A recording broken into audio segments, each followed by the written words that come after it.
What's going on, you guys? I want to talk to you about the Katana Fleet 2.0. This is my theory for the new and improved Katana Fleet. We're kind of redoing Heir to the Empire, kind of in a new canon. At least this is my theory. I want to hear what you guys think, but it's not just a pure speculative theory. It's a theory surrounded by a lot of stuff that happened in the Rebels finale. So if you haven't seen the finale for Star Wars Rebels, then this is your warning. I'm going to talk a lot about what happened there.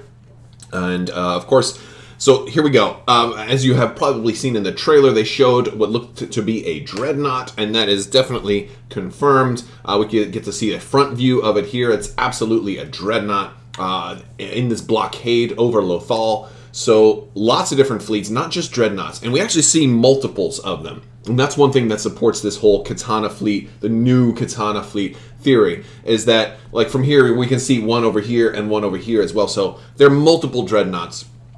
But so my theory is that basically that we're going to see the new Katana Fleet, and it's not just going to be Dreadnoughts like it was, in Heir to the Empire. It's going to be, a mixed fleet, a very versatile fleet. At least 3 Star Destroyers, at least 2 Dreadnoughts, but probably more.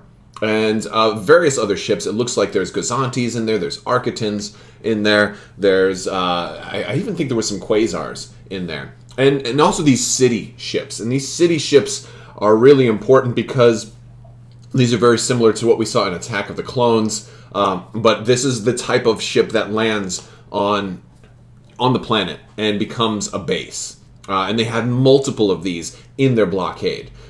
So where we go from here, right? Thrawn has all of this at his disposal. This is going to become the new Katana Fleet, in my opinion, going forward, because Thrawn survives, Ezra survives, Captain Paleon is name dropped, and it's presumed that he survived as well, because at a certain point when Thrawn is on the planet with a couple of other Star Destroyers, it's revealed that all of the blockade ships are gone.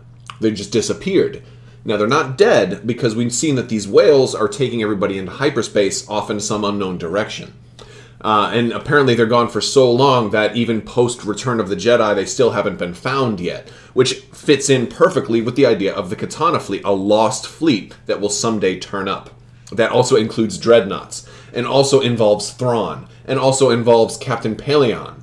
I would not be surprised if Mara Jade were to turn up in whatever story takes place with Thrawn and all of the rest of these people. Here's another thing that we learned from all of this, that Thrawn now has failed. The prophecy came true with the Bendu. Thrawn had met his defeat, and the prophecy arrived. He didn't die from it. The Bendu prophesied Thrawn's defeat, not his death. That being said, Thrawn has been defeated, and now he's in another place. Twice now he has stumbled, and both times it was related to the Force. So Thrawn is now going to have a newfound interest in the Force, whether it's as an adversarial interest and a way to stop it, hence the Ysalamir, which, he's already got the statues of, so I don't think they're going to dive into the Ysalamir. But he might find some interest in Mara Jade if he can potentially recruit someone who can use the Force. Perhaps he will have a friendship with Ezra that will build over this time period as they face some new threat that's been talked about in the Thrawn books.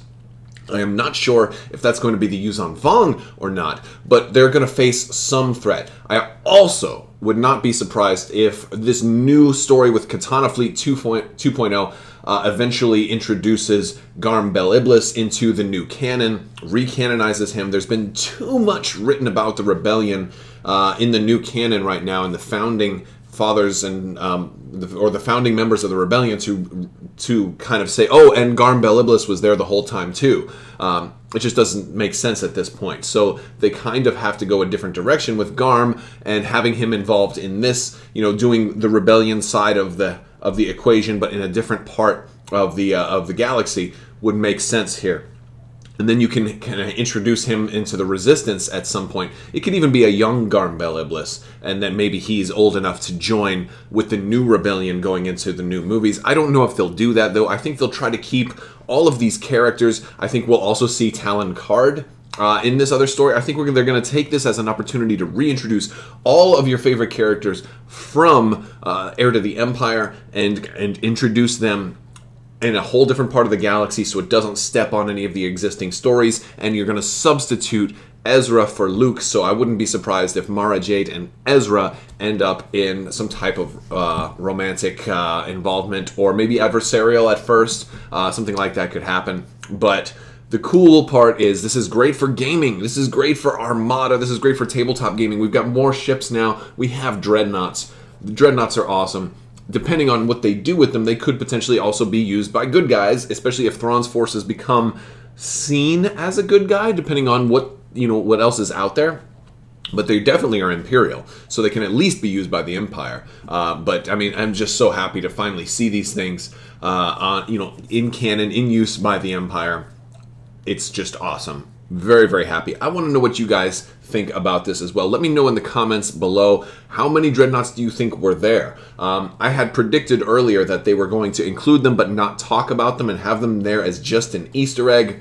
And that's exactly what happened. I was hoping that they would talk about them, but I said that's one thing that might happen, is they may just have them as an Easter egg and not really talk about them. Unfortunately, that's exactly what happened. I'm happy to see Easter eggs, though, because you didn't need to take away from the story, be like, oh, Grand Admiral, please tell us about all of the ships that you have in orbit. I would like to hear their nomenclature and their capabilities, as well as the exact measurements and where they measure up to the Imperial Star Destroyer. Something like that would have been too much. Even though it would have been perfect for for the gaming world, but we can always extrapolate. We can get those things after the fact from people like Pablo Hidalgo and Lucasfilm, and the people that talk to Fantasy Flight Games, and all of those details can be worked out after the fact. But do you think that we're now going to see Dreadnoughts in Armada? If so, could this be a ship that comes in a 2-pack, a first multi-faction ship? I think if they're going to do Dreadnoughts, they have to do a multi-faction.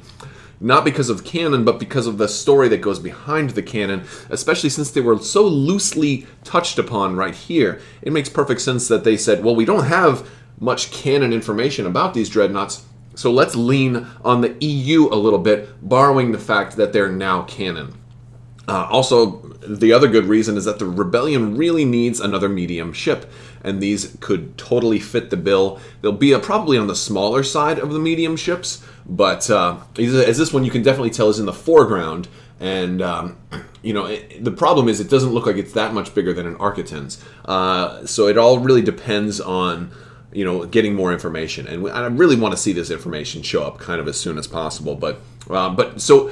What other things that can happen as a result of the new Katana fleet, which is going to be a mixed fleet, being gone, is that Thrawn's going to have a variety of ships with a lot of capability. He's got at least 3 Star Destroyers, but I'm guessing it could be up to 6, because we don't know if these 3 include the same 3 that went down to the planet, because there were at least 3 down on the planet, and we know at least when they're showing these 3, the Chimera is not one of these 3. Now the Chimera is going to be pretty much not necessarily destroyed, but hurt really bad. I imagine some of the computer systems could survive, and I also imagine that the plans for the TIE Defender are in there, which might lead the Chiss Clawcraft to emerge. Perhaps Thrawn will say, okay, well, we're going to do this slightly differently. We have a couple of bases. There were at least like 3 other of those city bases in atmosphere. So Thrawn can now establish a base on wherever they end up. Perhaps they get taken out of hyperspace. They don't have enough fuel to get back, so Thrawn's like, all right, let's just set up shop here. Don't forget, not long after this finale, Episode 4, Rogue One and Episode 4 are going to happen. All of a sudden, now the Emperor's using the Death Star to blow up planets. Thrawn will not be happy about that, might not be so eager to return to the Emperor and assist the Emperor on a path that could eventually lead him to destroy Cilia.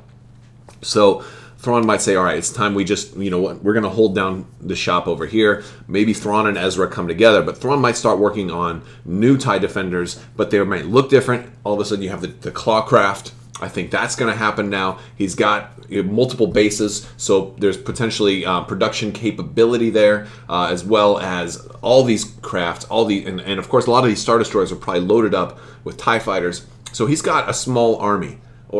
Actually, he's got a decent-sized army, to be honest, or navy, technically, and army. He's got a huge military, lots of different craft, multiple different configurations and capabilities. So, a lot of really cool potential out there. I think this is the perfect setting for a new show. but also potentially the perfect setting for a new trilogy. I would love to see a trilogy about this, but who would be the adversary is my biggest question for you guys. Let me know in the comments down below. Let me know what you think. There is another round of the giveaway going on right now, so the only thing you need to do to enter a gaming expansion of your choice is be a subscriber and leave a comment on this or one of my videos. It's as simple as that. You can win a $20 Cool Stuff gift card to get a gaming expansion of your choice, or put it towards a core set. We got Legion coming out, or maybe you haven't tried Armada or X-Wing yet. But that being said, let me know who you think the biggest adversary is going to be for Thrawn and Ezra and Captain Paleon and all of this going forward.